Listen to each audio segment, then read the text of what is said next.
Mr. Dave Rubin, pleasure to meet you. Thanks for doing this with me. My pleasure. We're How's at it the going? Turning Point. Good. How are you? You just finished your So speech. far, so good. Here at the Turning Point USA Activist Summit. So I wanted to ask you a couple questions. First, did you always know you wanted to do this, have your own show, be a not just a political commentator, really cultural, across all sort of issues? Did you know you wanted to do that growing up?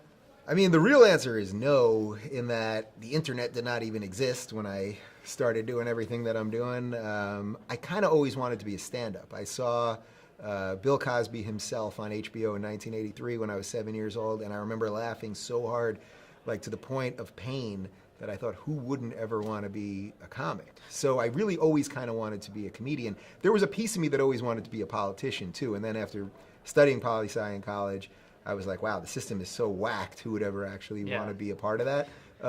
So if you don't want to be a part of it, a good thing to do is comment on it, and that's kind of what led me to stand-up, where I was always kind of doing political stuff. And then eventually I just realized, wow, once YouTube showed up and podcasts and iPhones and all that, it's like easy way to get it out there. Yeah, like you can get your stuff out just as easily as I Yeah. can. I'm literally, although we've built a studio, the ways of communicating, you have access to those exact same things given to you for free that I have, and it's a beautiful thing. Except Google's come after you.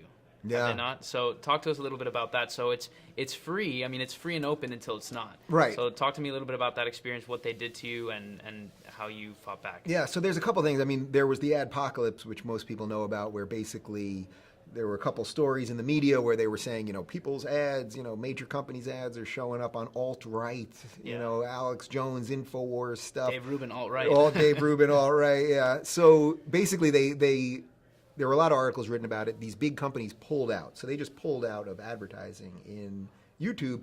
So there was just less inventory to go around. So that's not a conspiracy. Right. That part is not some sort of grand conspiracy. If there's just less ads, if there's less money going in, there's less money coming out, right, for the creator. What happened sort of in conjunction with that was that, and this is where it gets a little hazy, because I am a big believer of Carl Sagan, extraordinary claims require extraordinary evidence. Right. There also seems to be a political bent to what YouTube's doing. So if you talk about certain things, a lot of them related to free speech or religion or political correctness or those topics that I'm basically covering every day, it also seems that they are monitoring you a little bit closely. And then when you dig a little deeper and you hear a guy like James Damore, who's the former Google engineer, talking about how this diversity memo has actually leaked into the algorithm, and a lot of people are talking about this now, you start understanding that the way you can get your message out there, to get it to the people, to make sure it shows up in their feed, to make sure you're getting ads, that it's starting to be hampered. So for us in the last couple months, because I think I've been one of the most vocal people about it, and I've gone on Fox News, on Tucker, and called them out on it. I remember from that day in September, my channel actually has been in much better shape. But the week before that, we had completely bottomed out. I mean, they had demonetized virtually everything. People were emailing me every day saying, we're not, I'm being unsubscribed from your channel. The videos aren't showing up in my feed, et cetera, et cetera. And as I said to Tucker, it's like, my name's David, but I don't want to be doing David versus Google. You know what I mean? Like, I'm not going to beat Google. Yeah. But the beauty is, this is the beauty of capitalism. It's like someone's going to come around and give us an alternative. Right. I know there's constantly meetings in Silicon Valley about it, and there's all kinds of people putting out content like you, and it's like, we just all have to keep doing stuff, and they won't be able to control us. So it's like, I don't want the government to come in and fix that, even though it really is kind of sucky, and I don't know exactly what's going on. It's like, let me do my thing, and, just don't totally take me out at the knees. I think it's weird it. that Google did that to you. Unfortunately, I would expect it if they're targeting a conservative, sadly. But you call yourself a classical liberal, and you even you did a video. Yeah, but I'm friendly with you guys, you know? Yeah, absolutely, and you did an episode PragerU, Why I Left the Left. Yeah. So why did you leave the left? Well, what I realized was the left, the modern left, has become about collectivism. They do not judge you as an individual. They look at you, and if you're black, they think you should think a certain way, and if you're gay, you should think a certain way, and if you're Muslim or Jewish or Christian, whatever it is, and especially if you're a white man, you're the most heterosexual, cisgendered, they love all their phrases, then you're really the evil thing. It's a crazy and horrible way to think. You should only be judged by the person that you are. That is it. And that's why liberty and rights of the individual matter. We should never be judging people based on the collective. That's what the bad guys do. That's what the Nazis did. Right. You know what I mean? That's what the communists do. You should be judged only by your actions and your thoughts, and what you say and what you do. So when I realized that really had sort of taken over the left, and that there really was no willingness to agree to disagree, which is the cornerstone of living in a free society, when I realized that there was nothing left there, so to speak, I started talking about it. And suddenly, just by saying what I thought, I realized that there were literally hundreds of thousands, if not millions of people who were thinking the same thing.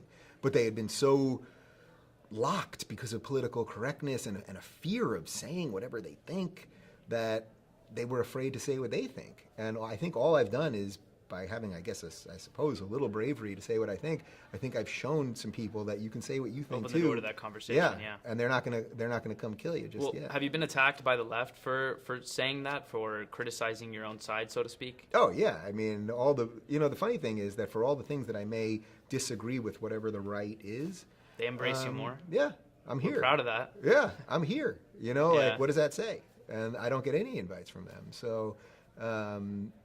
There's, as I've been saying, and I think I said in the speech, it's like there's intellectual flexibility on the right, and currently on the left there is not. I hope it will come back. But Martin Luther King Jr. wanted his children not to be judged by the color of their skin, but their content of their character. That's a conservative principle right now. Yeah. JFK, ask not what the country can do for you, ask what you can do for your country. That is literally the reverse of what Bernie says. Imagine if Bernie walked on stage and said that. He would be shot. I mean, really. And it shouldn't even be a right-left thing. It should be an American thing. Of course, it should be an American thing. It should be an American thing. And that's why I said in the speech, it's like, you're either for state power or for freedom. Right. And I will always be for people and with people that are for freedom.